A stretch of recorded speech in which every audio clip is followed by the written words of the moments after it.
السلام علیکم ورحمۃ اللہ وبرکاتہ۔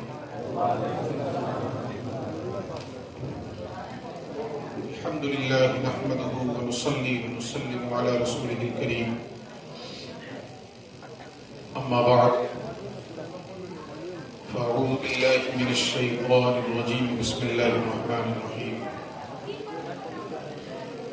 فقد قال الله تبارك وتعالى في القرآن المجيد والفرقان الحميد: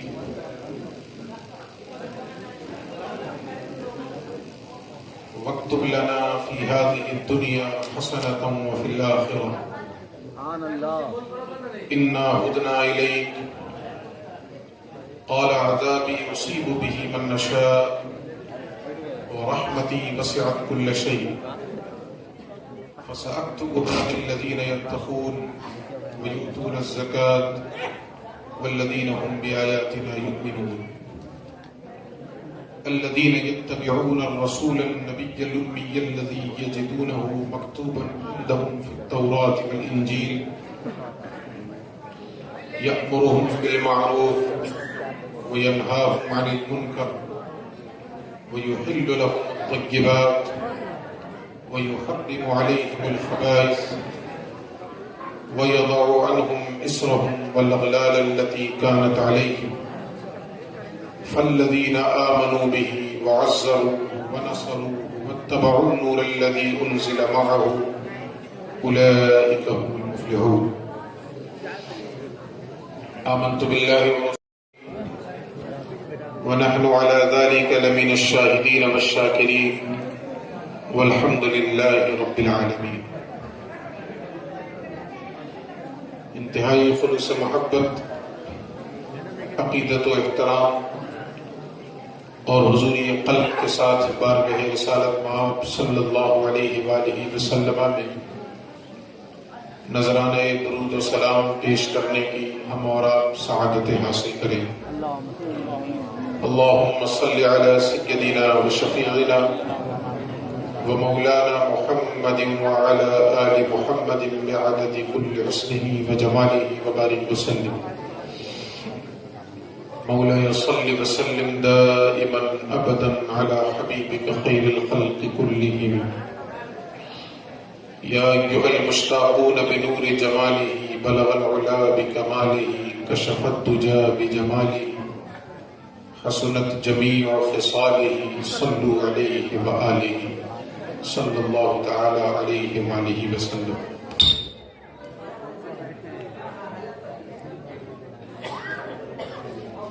کسی ایک پوزیشن میں کر کے چھوڑ دیں، بار بار اس کو ڈسٹرب نہ کریں، چونکہ بہت دیر سے آپ کوشش کر رہے ہیں مگر کامیابی نہیں مل پا رہی ہے، تو جتنے پہ ہے اپنا چھوڑ دیں، بس سیٹی کی آواز نہ آئے۔ مائک ایسا بنائیں کہ اس مجمع تک آواز پہنچ جائے، مجمع کے باہر پہنچانا ہماری ذمہ داری نہیں ہے۔ جو ہم نے پنڈال لگایا ہے، اس پنڈال کے اندر اگر آواز پہنچ جا رہی ہے تو اتنا کافی۔ اور دوسری بات یہ بھی سمجھ لیں کہ اسلام میں مجلس کا بہت اعتبار ہے۔ علماء سے آپ پوچھیں، مفتیان کرام سے پوچھیں کہ جب قرآن پڑھا جائے تو اس میں ایک آیت سجدہ آتی ہے، بعض آیتیں ایسی ہیں کہ جہاں پہ سجدہ لکھا ہوتا ہے، تو جب اس آیت کی تلاوت کی جائے یا اس آیت کو سنا جائے تو ہمیں سجدہ کرنا ہے، ہمارے اوپر سجدہ واجب ہے۔ لیکن اگر کوئی شخص مائک سے قرآن حکیم کی تلاوت کر رہا ہے اور آپ اپنے گھر میں بیٹھے اسے سن رہے ہیں اور آپ نے آیت سجدہ سنی تو آپ کے اوپر سجدہ واجب نہیں۔ کتنے لوگوں پہ سجدہ واجب ہے؟ جتنے لوگ اس مجلس میں بیٹھے ہوئے ہیں جہاں پر قرآن حکیم کی تلاوت ہو رہی ہے۔ اس مجلس کے اندر جتنے لوگ سنیں گے ان کے اوپر سجدہ واجب ہے، اور مجلس کے باہر اگر کوئی سن رہا ہے تو اس پر سجدہ واجب نہیں۔ اسی طریقے سے دیگر مسائل میں بھی، مثال کے طور پہ آپ کے شہر میں 20 مسجدیں ہوں اور ہر مسجد کی اذان کا ٹائم 2 منٹ بعد ہے. 1 بجے ایک مسجد میں اذان شروع ہوئی، پھر دوسری مسجد میں 1:02 پہ، تیسری میں 1:05 پہ، چوتھی میں 1:07 پہ. تو آپ کتنی اذانوں کا جواب دیں گے؟ اگر آپ جواب دینے پہ آ جائیں تو 1 گھنٹہ تو آپ کو جواب دینے میں لگ جائے. تو علماء فرماتے ہیں کہ اس میں چند چیزوں کو دیکھا جائے. سب سے پہلی چیز تو یہ ہے کہ آپ یہ دیکھ لیں کہ آپ کس مسجد کے مقتدی ہیں، کس مسجد کے نمازی ہیں.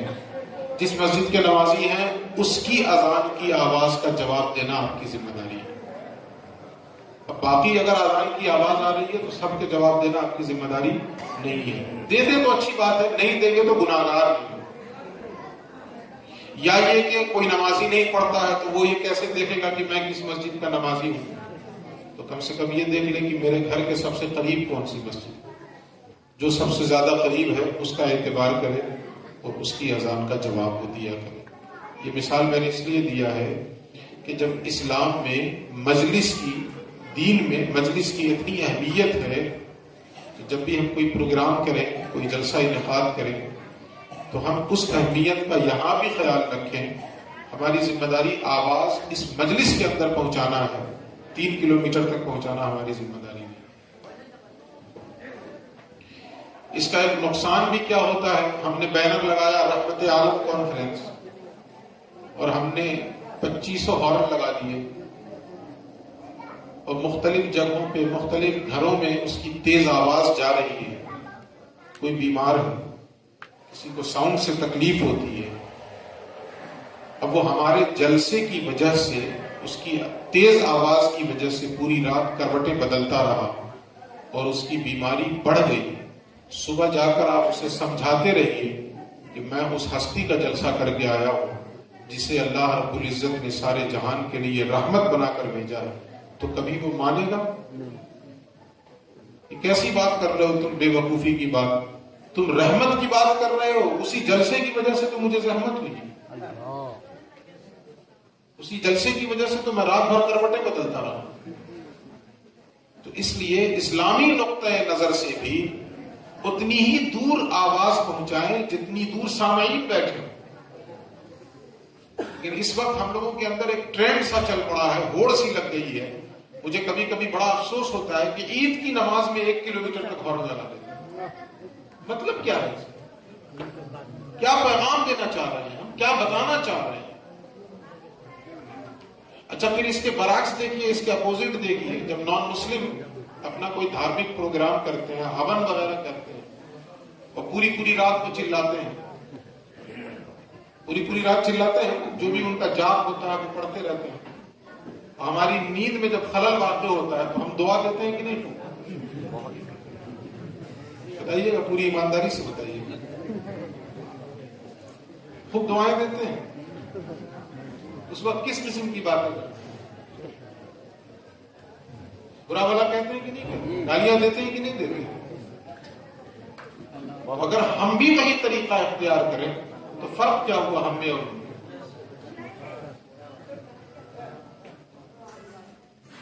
کیا فرق ہوا؟ ہم تو اس نبی کے ماننے والے ہیں، اس دین کے ماننے والے ہیں جو جانور کو بھی تکلیف پہنچانے کی اجازت نہیں دیتا، جانور کو بھی تکلیف پہنچانے کی اجازت نہیں دیتا ہے ہمارا دین. تو انسان کو اگر ہم تکلیف پہنچائیں تو کیسے ہم دیندار؟ اس لیے اسی کا خیال رکھیں کہ جتنی دور مجلس ہے اتنی دیر اچھی آواز چلی جائے کافی ہو. جس کو سننا ہے وہ یہاں بیٹھے. یہ ہماری ذمہ داری تھوڑی ہے کہ آپ گھر میں بیٹھے رہیے اور ہم اپنی آواز وہاں پہنچا دیں گے. تو پھر اتنا خرچ کرنے کی ضرورت ہی کیا ہے؟ انٹرنیٹ پہ 1 سے 1 تقریریں موجود ہیں، اس کو لوڈ کر لیجیے، مسجد کے مائک میں لگا دیجیے، لوگ اپنے اپنے گھروں میں سن لیں. کیا ضرورت ہے اتنا خرچ کرنے کی، 2 لاکھ 4 لاکھ روپے جلسے سے جانے کی؟ ہو سکتا ہے میری بات آپ کو بری لگ رہی ہے، لیکن میں اللہ کی حجت قائم کر رہا ہوں، میں دھوکہ نہیں دے سکتا. مجھے ان باتوں کی وجہ سے گالیاں بھی ملتی ہیں، لیکن میں بھی چاہوں تو آپ کی ہاں میں ہاں ملا کر کے تعریف بٹور دوں، لیکن مرنا ہے مجھے اور مالک یوم الدین کے حضور حساب بھی دینا ہے. میں دھوکہ نہیں کر سکتا آپ کے ساتھ. جو صحیح دین ہے اسے پہنچانا ہماری ذمہ داری ہے. اس لیے ہم اپنی سوچ بدلیں اور اپنی فکر بدلیں. میں ذرا سا تلخ باتیں اور کہہ دیتا ہوں, آپ برداشت کر لیجیے. 1:30 بجنے جا رہا ہے. پوری ایمانداری سے بتائیے گا کتنا سیکھا آپ نے دین؟ بتائیے مجھے کتنا دین سیکھا آپ نے؟ کوئی بدعقیدہ ماں کے پیٹ سے پیدا ہوتا ہے؟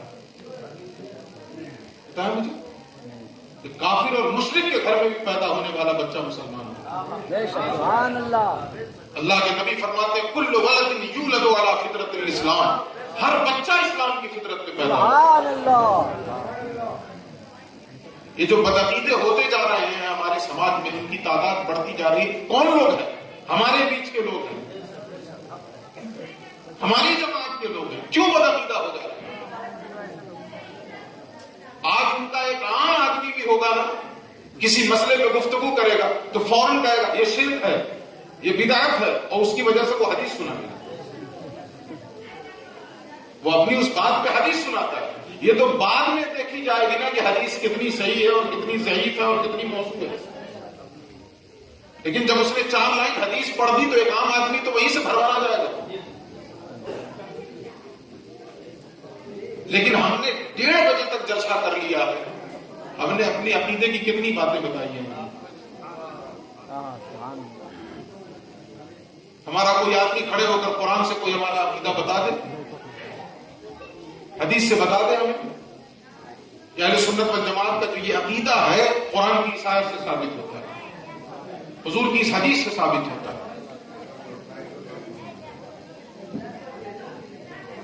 کوئی سوچ ہی نہیں ہے ہمارے اندر, کوئی فکر ہی نہیں ہے ہمارے اندر. 10 روپے خرچ کرتے ہیں تو ہم نتیجہ چاہتے ہیں کہ نہیں چاہتے؟ پان کھانے جاتے ہیں, اگر 10 روپے خرچ کرتے ہیں تو اس بات کی فکر رہتی ہے کہ پان اچھا ملے. دین کے نام پہ ہم نے لاکھوں روپے خرچ کیے ہیں. تفریح کے لیے نہیں خرچ کیے ہیں. تفریح کرنا ہو تو کاٹمنڈو چلے جائیے, خوب تفریح کر کے چلے آئیے. دین سیکھنے کے لیے ہم نے پیسے خرچ کیے ہیں. اتنا وقت ہم نے گزار دیا, رات کے 1:30 بج گئے. ایک تو ویسے بھی ہمارے یہاں اس قسم کی کوششیں کم ہوتی ہیں کہ آدمی گھر گھر جا کر دین پہنچائے. ہم سنیوں کے یہاں اس قسم کی کوششیں بہت کم ہوتی ہیں, نہ کے برابر. بدعقیدوں کو دیکھ لیجئے تو ان کا ہر تیسرا آدمی جو ہے لوگوں کے دروازے پہنچ رہا ہے اور دروازہ کھٹکھٹا رہا ہے. لیکن ہمارے یہاں اس قسم کی کوششیں نہیں ہو رہی. اگر ہماری عوام جلسے کے بہانے ہمارے سامنے آ کر 2-4 گھنٹے دے رہی ہے اپنا, تو ہماری ذمہ داری بنتی ہے کہ جو اہل سنت کے عقائد ہیں, جو اہل سنت کے معمولات ہیں, قرآن و حدیث کی روشنی میں اتنے پختہ انداز میں ان تک پہنچا دیے جائیں کہ زندگی بھر اگر کوئی بدعقیدہ اس کے خلاف سازشیں کرے تو وہ اس کی سازش کا شکار ہے. سبحان اللہ. لیکن چونکہ ہم انہیں سمجھاتے ہی نہیں ہیں, نتیجہ یہ ہوتا ہے کہ کوئی بھی ایک عام سا آدمی آتا ہے, رکشہ چلانے والا اور ٹھیلا چلانے والا, اور ہماری سنی عوام کو بہکا کے لے چلا جاتا ہے. اللہ. میں اپنے علماء سے بھی چاہوں گا, مجھے بے چینی ہوتی ہے, درد اٹھتا ہے مجھے, اس لیے میں یہ کہہ رہا ہوں. ورنہ میں بھی آپ کے ہاں میں ہاں ملاؤں, نذرانے کو سن کروں چلا جاؤں. لیکن اللہ رب العزت نے اس منصب پہ اس لیے نہیں بٹھایا. یہ منصب کس کا ہے؟ ہم لوگ بڑے فخر کے ساتھ کہتے ہیں کہ علماء انبیاء کے وارث ہیں. اگر ہم نبی کے وارث ہیں تو نبی کی صورت کیا تھی؟ سبحان اللہ. اللہ کے نبی ایک ایک شخص کی ہدایت کے لیے رویا کرتے ہیں. کوئی ایک شخص بھی اگر گمراہ ہو رہا ہے, غلط راستے پر چلا جا رہا ہے, تو حضور کی آنکھوں کی نیند اڑ جاتی تھی. خود قرآن کہتا ہے فَلَعَلَّكَ بَاخِعٌ نَفْسَكَ عَلَىٰ آثَارِهِمْ إِن لَّمْ يُؤْمِنُوا بِهَٰذَا الْحَدِيثِ أَسَفًا. اللہ کہتا ہے حبیب اگر یہ ایمان نہیں لائیں گے تو کیا اس بات پہ آپ اپنے آپ کو ہلاک کر دیں گے؟ یعنی حضور کو اتنا دکھ ہوتا تھا, اتنی تکلیف ہوتی تھی. نبی فرماتے ہیں کہ میری اور تمہاری مثال ایسے ہی ہے کہ تم اپنی بدعمالیوں کی وجہ سے جہنم میں چھلانگ لگائے جا رہے ہو, اور میں تمہارا کمر بند پکڑ پکڑ کے, تمہاری کمر پکڑ پکڑ